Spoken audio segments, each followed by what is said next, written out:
Welcome to Matters Financial and Geopolitical from a Frontier, and I do apologise for my absence yesterday, but I had some visitors and never really made it to my desk all day. My home thoughts go back to my favourite poem by Kabir. Between the poles of the conscious and the unconscious, there has the mind made a swing. Thereon hang all beings and all worlds, and that swing never ceases its sway. Millions of beings are there, the sun and the moon and their courses are there, millions of ages pass, and the swing goes on, all swing. The sky and the earth and the air and the water. Bloomberg were tweeting that Alberto Giacometti's human-scale bronze sculpture of a pointing man, which is apparently life-size, was being sold by Christie's. I'll put up that photograph. And then looking at that fight over the weekend took me back to Muhammad Ali, and I saw this tweet on April 3rd. "If you even dream of beating me, you'd better wake up and apologize." Political reflections just 24 hours from the UK election. It's still impossible to say whether David Cameron or Ed Miliband will be the country's next Prime Minister. Martin Sorrell, head of WPP, described it as the Morton's Fork election, referring to a logical dilemma in which people are faced with two equally bad options. David Cameron, according to his Twitter handle, it was in St. Ives to deliver a clear message: if you want me as Prime Minister, you can't vote for any other party than the Conservatives. And I'll put up a photograph of Ed Miliband, the leader of the UK opposition Labour Party, unveiling the party's 2015 general election manifesto in Manchester in April. Yemen rebels fired into Saudi Arabia, killing at least 3. Fired rockets and mortars into Saudi Arabia on Tuesday, killing at least 3 people, purportedly capturing 5 soldiers in an attack showing the insurgents' ability to launch assaults despite weeks of Saudi-led airstrikes targeting them. Saudi Arabia's national airline cancelled flights into the border area of Najran as schools closed early amid the attack, the first by the rebels known as the Houthis, to target a civilian area in the kingdom since the start of the airstrikes late March. Meanwhile, hundreds of families fled the southern Yemeni city of Aden after the Houthis advanced into their neighborhoods, firing indiscriminately as they took over surrounding towering mountains. And I think the conundrum for Saudi Arabia is this: I don't think it can be won from the air. And I think on the ground the Houthis are operating in their preferred arena. Avigdor Liberman has dropped out of the coalition with Benjamin Netanyahu, and he was here 321 days ago as the Israelis dialed up sub-Saharan Africa. I came across this, I haven't read the book, Michael Gould-Watowski, The Occupiers, who says the making of the 99% movement suggests thoroughly militarized surveillance-heavy forces are bringing counter-insurgency thinking from Iraq and Afghanistan back to the United States. I think that's true. Currency markets have been all over the place. The euro is just below 112.50. Dollar index is 94.70. Japanese yen is 19.73. Swissy, when I looked last, was 0.9254. The pound just dropping below 152. Aussie 0.7970. India rupee 63.605. South Korean won 1080.69. Real 305.70. I remain bearish the real. Egyptian pound 7.6345 and the rand 11.9520. Now we've had a big sell-off in the dollar, and it's certainly caught me unawares. I didn't expect it to go this deep, and it might even go deeper. Goldman Sachs said the dollar's steepest tumble since 2011 won't last, and investors can profit if they buy now, as US growth will improve. The gauge of the dollar fell 3% in April, the first monthly decline since June and the biggest since October 2011. Lower than forecast data, including first quarter GDP, which looked very weak, fueled speculation the Federal Reserve will keep US interest rates lower for longer. This week's payroll report is among economic data the Fed uses to gauge the timing of a rate increase. And remember, the last economic report was extremely weak. After the perfect storm in March, a dovish Fed and weak payrolls, price action around last week's GDP disappointment was a howl of disapproval, something akin to the scream by Edward Munch, Goldman wrote. Foreign exchange markets appear to be throwing a tantrum. The dollar will likely appreciate 18% to 95 cents versus the euro and about 8% to 130 yen in 12 months. I think that's correct, actually. I'll put up a 3-month chart of the dollar index. And I think we've got to keep a close eye on it, but I just think it's overdue a snapback. Euro dollar, last trading 112.47, and that's had a big rally higher. Western Union said in early talks regarding a buyout of its MoneyGram rival. That's an interesting development. Gold last at 1192. Gold has not managed to do as well, given that the dollar's rallied. It's not managed to do as well as oil, which has rallied very sharply. Last time WTI $61.39. These fresh 2015 highs. Brent got as high as 68.30. And US crude oil was last trading around the 61.50 level.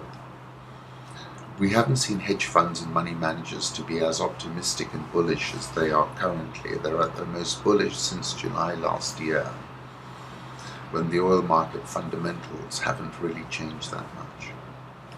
She added that given heightened geopolitical risks in Yemen, and that's a fair point, money managers were probably using the volatility as an excuse to speculate the oil prices higher. Dubai is stepping up its tourism marketing as ruble curbs Russian travel. Lots of Russians in Dubai, actually. Visitors to Dubai, which permitted visas on arrival to more European countries in March 2015, grew 8.2% to 13.2 million last year. The challenges in tourism are many, and every year one market is affected. This year it is the euro and the ruble. There was a big drop in visitors from Russia in 2014, and in 2015 we expect this to continue, especially in the first quarter. Russians account for 3% of Dubai tourist visits, Al-Mari said. Dubai has seen growth in tourism from China, Africa, India and Europe. We expect a strong growth in 2015, he said. And of course Dubai is known for ultra-luxury hotels such as the Burj Al Arab and the Atlantis, the Palm. Wants to increase the number of hotel rooms by 8% to 12%. In 2014 it had 659 hotels and 93,000 rooms. And when I was there last, I tweeted, it really amazes me how the Sheikh magicked this 21st century metropolis out of the desert sands. And in February 2014 I wrote how Dubai is the real transit state, a connection point in an interconnected century. Role reversal, investors are exiting frontier funds on GEM revival. MSI Frontier Markets Index was up 27% over 1 year to the 22nd of April 2014, while the MSI BRIC Index fell 10.2% over the same period. A year on, however, performance has now reversed. Frontier markets fell 9.7% over the year to 22nd April 2015 compared to a rise in the BRIC Index of 11.2%. That's interesting.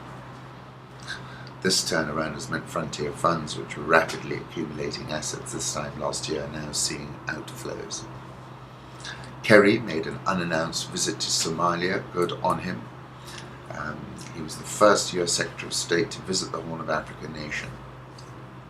Spoke with President Hassan Sheikh Mohammed, the Prime Minister, provincial leaders and civilian groups.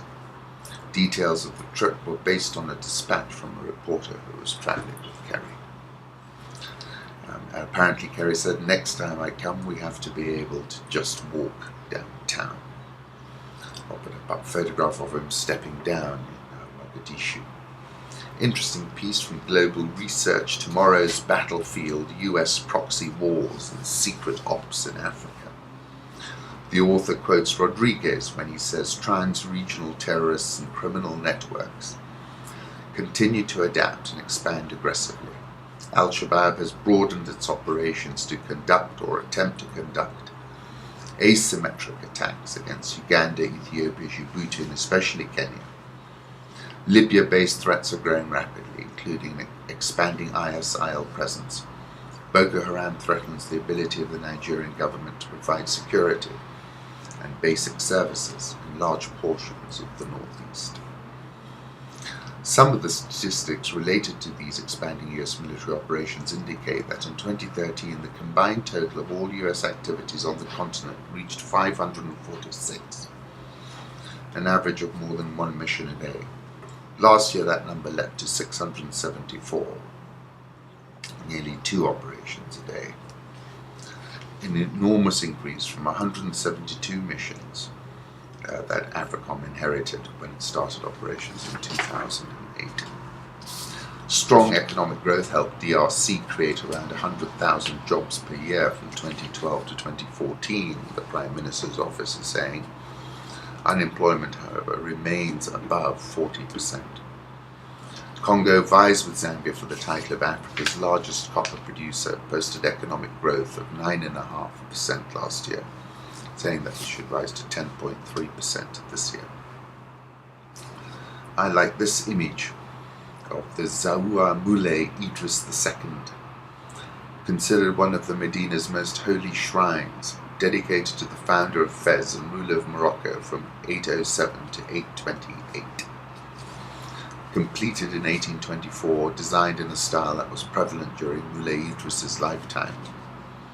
For visiting Muslims, it's considered good luck to come to the shrine, and many women believe it will help their fertility.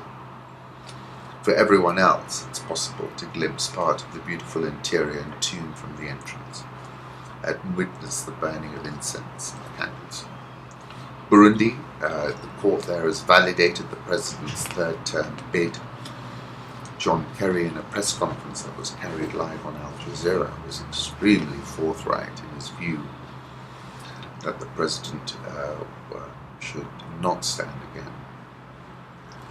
The renewal of the presidential term through direct universal suffrage for 5 years is not against the constitution of Burundi, the court said. I wrote a piece over the weekend, Eyes on Burundi's Spillover Risks from Debacle Loom. I started with Paul Virilio, whose theory is that the world has got faster, and speed is now the defining characteristic of the world we live in.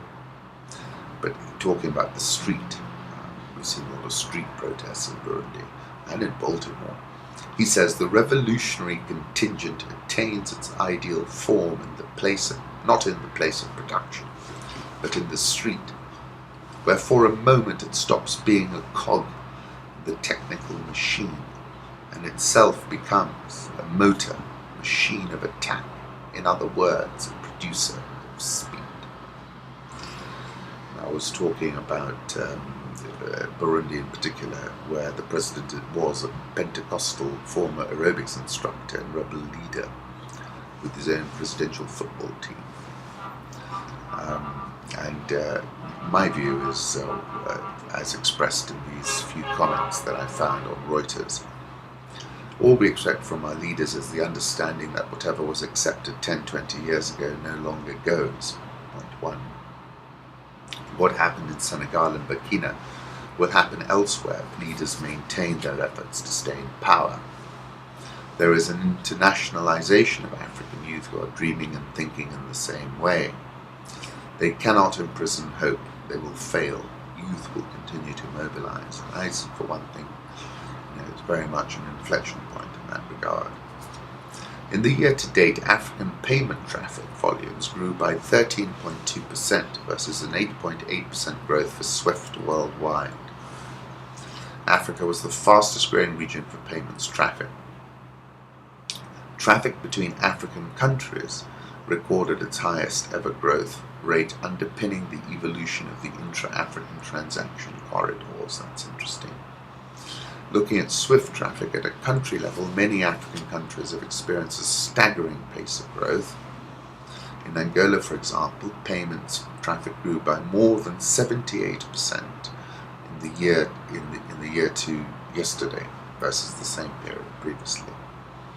East Africa witnessed particular growth. In Kenya, payment traffic, message traffic rose by 23.1%.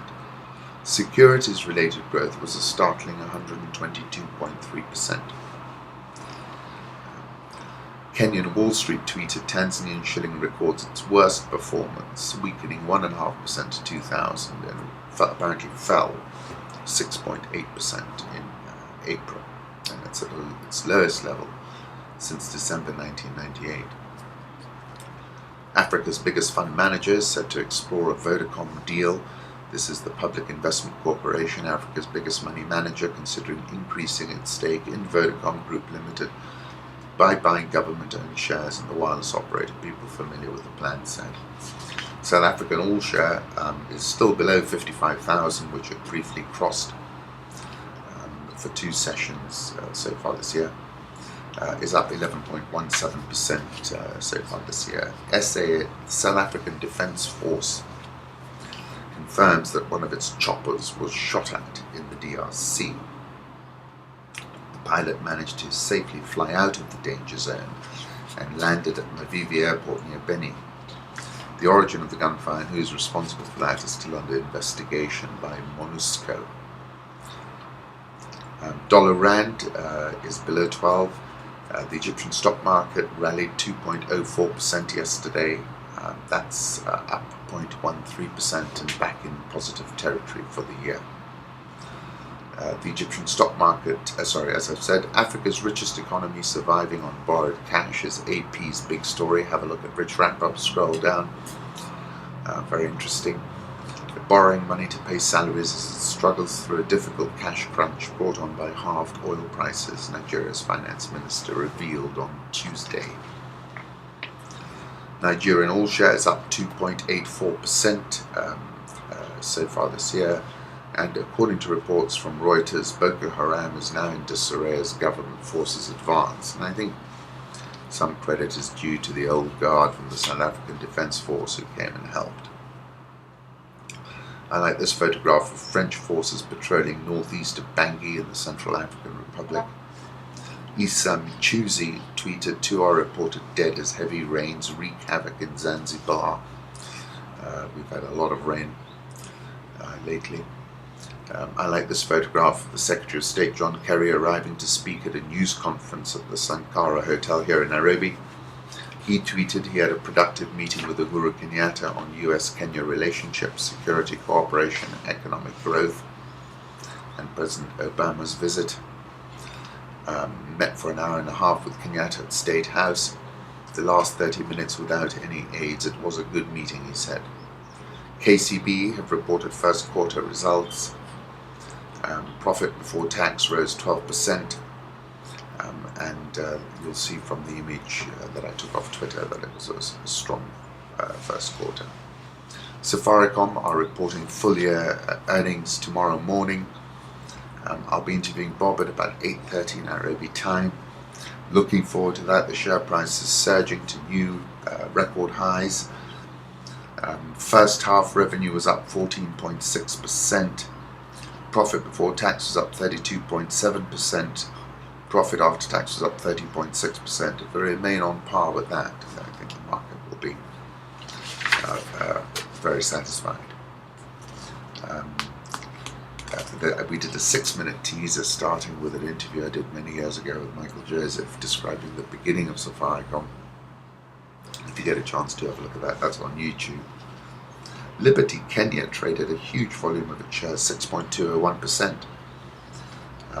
2 sessions ago. The Kenya shilling is above 95. This is a 3-year low, 3.5-year low. The Nairobi All Shares up 6.783% year to date. NSE 20 is down 0.273% year to date.